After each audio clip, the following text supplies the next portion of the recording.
आज की कहानी है क्रूर सास। किसी नगर में एक दुष्ट सास रहती थी।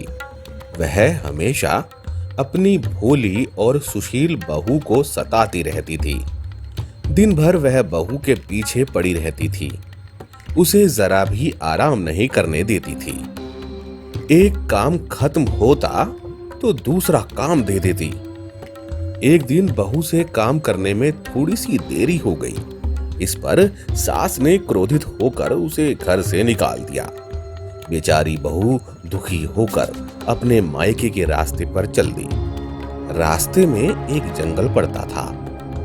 बहू डरते डरते जंगल से जा ही रही थी कि जोरों से बारिश होने लगी। बारिश से बचने के लिए बहू एक पेड़ के कोटर में घुसकर बैठ गई। इस पेड़ पर दो राक्षसियां रहती थीं।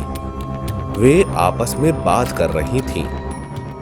एक बोली, यहाँ तो भारी बारिश हो रही है, चलो स्वर्ण द्वीप पर चलते हैं।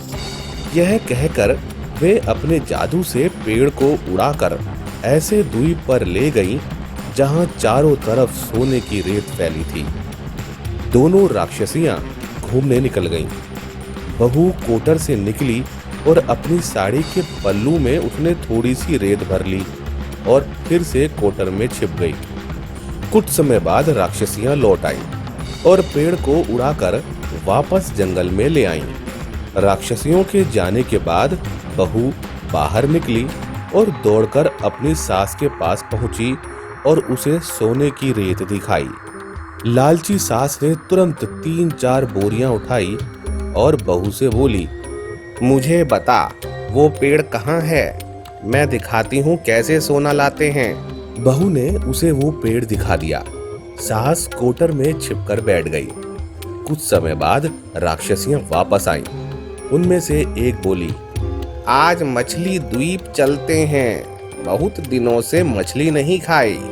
राक्षसियां पेड़ को उड़ाकर मछली द्वीप पर ले आईं। यहाँ चारों तरफ मछलियां ही मछलियां भरी पड़ी थी।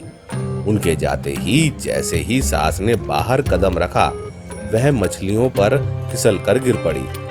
वह राक्षसियों को कोसती हुई वापस कोटर में बैठ गई। राक्षसियों के लौटते ही सास ने उन्हें बुरा भला कहना शुरू कर दिया। दोनों राक्षसी क्रोधित होकर बोली, इसे अग्नि द्वीप पर ले चलो। वे पेड़ को उड़ाकर अग्निद्वीप ले आई। वहां चारों तरफ आग ही आग थी। उन्होंने सास को आग की लपटों में फेंक दिया और हंसती हुई वापस लौट गई। इस कहानी से हमें यह सीख मिलती है, दुष्टों को उनकी दुष्टता की सजा कभी ना कभी मिलती ही है।